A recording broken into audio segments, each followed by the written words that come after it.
The Killer, directed by David Fincher, is on Netflix currently. It just dropped on there last Friday. It stars Michael Fassbender, and that's kind of it.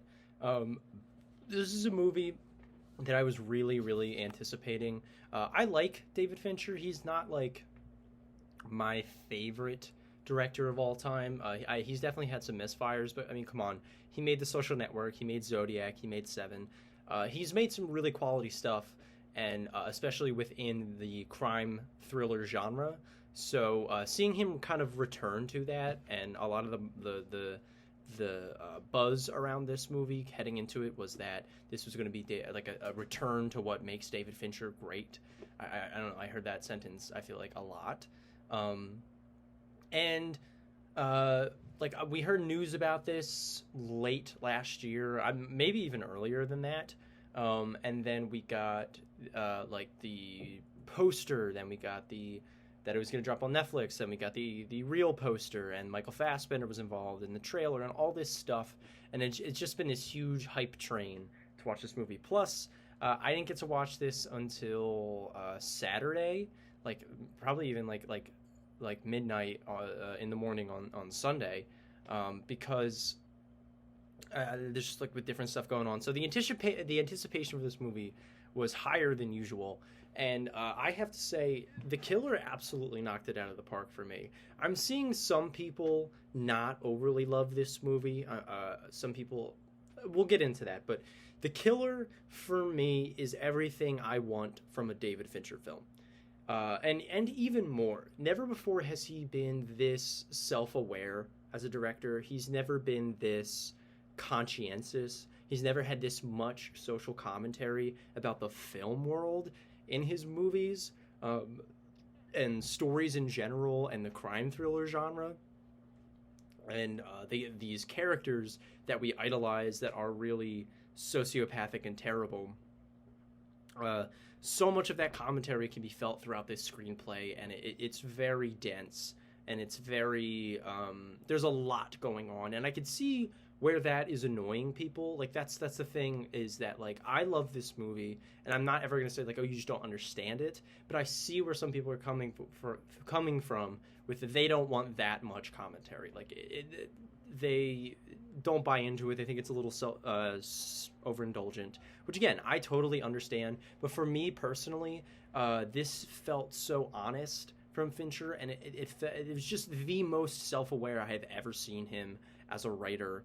I'm assuming he has writing credits on this movie. I'm 99% sure, but I don't know. This a lot of the script specifically feels very personal to him and his overall filmography, and how like where he stands in the overall arc of cinema, I guess.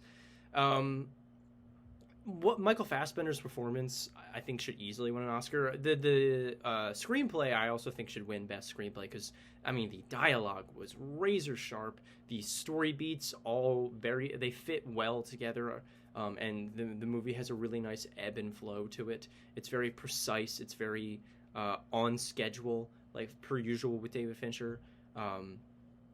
So I just thought the screenplay was fantastic, and Michael Fassbender, he brought just like an unnerving level to this character throughout his performance. I was texting with a friend about the movie, and I said that his performance really reminded me of Bryan Cranston, and how he plays psychotic characters just without the humanity. Like Bryan Cranston, he always brings a little bit of like personality to each of the psychopaths that he plays. Michael Fassbender here, it's just it's there's that personality, but there isn't that raw intensity that somebody like Bryan Cranston has. He's very reserved. He is never emotional, like not even a little bit. And he's always cold and calculated, even when you don't expect him to be. He's always an asshole. He's always the scummiest of person, and he's doing it because he thinks that's the only way to get by in life. So you completely, one, buy into why he's doing this, two, don't need a ton of backstory on him, and three, he's so your eyes are laser focused to whatever Michael Fassbender is doing in any of the scenes, because he's super unpredictable. and he's so cold and so unempathetic and so apathetic that he doesn't seem like he has boundaries or limits or anything like that, and I feel like that makes him that much more terrifying. It also makes the action sequences in this film a lot more terrifying for me. I felt that they were a lot more up close and personal than they usually get, even in Fincher movies. I know he usually tries to strive for realism, but with this movie, it almost feels more like brutal realism, because it's just unforgiving, these fight sequences, like the action in this movie. It's so bleak and it's so spontaneous and in the moment that you are just captivated every time it's on scene. And then it makes the quieter moments even that much more disturbing, because you never know when he's going to, I don't know, blow somebody up or like poison somebody randomly, because you can't ever get behind his thought process. It almost makes sense. Like it's almost like, yeah, I can kind of understand, and then he does something that's like, no, this guy is completely alien. So I absolutely loved everything they did with the main character here. I thought the different settings also really worked. Having him move from city to city, never staying place, gives him, again, a sense of like, we cannot figure out this guy or why he's doing this. The fact that he listens to the Smiths, I think, is a really, really funny commentary. Just because the Smiths are so tied to male manipulators and that kind of culture, and of course that's the one type of music he likes. It's just little details like that make this movie so rich and so pinpoint, if that makes sense. There's no book left unturned. Is that even a phrase, Cam? Is that a phrase? Book left on stone. There is no stone left unturned. Thank you, Cameron. What was I talking about? Yes, there was no stone left unturned here. Every detail, I feel like, is accounted for, except for one, and this is my brief flaw with the movie. And there is a specific character that Michael Fassbender's killer has a relationship with.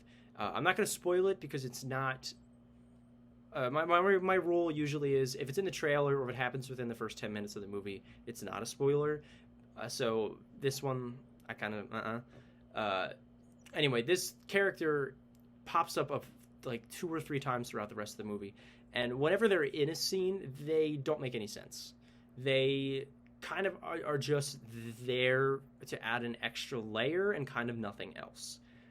So I don't know, I didn't find their involvement in the film to really be necessary at all. But other than that one element, if you've seen the movie, you know what I'm talking about. But other than that element, I absolutely loved The Killer. This is one of my favorite movies of the year. This is one of my favorite Fincher movies. This is definitely something special, and it's also something you have to rewatch a couple times. I watched it twice. And the second time, it really all starts to sink in even more so. So I'm going to give The Killer a really, really strong A. This was a fantastic movie. I was such a big fan. If you guys have seen The Killer on Netflix, let me know what you thought of it in the comments below. Did you hate it? Did you love it? Or did you pick up on the same things that I was, or did you not really like that side of the movie? Just let me know. I love your guys' feedback. It helps me keep making these.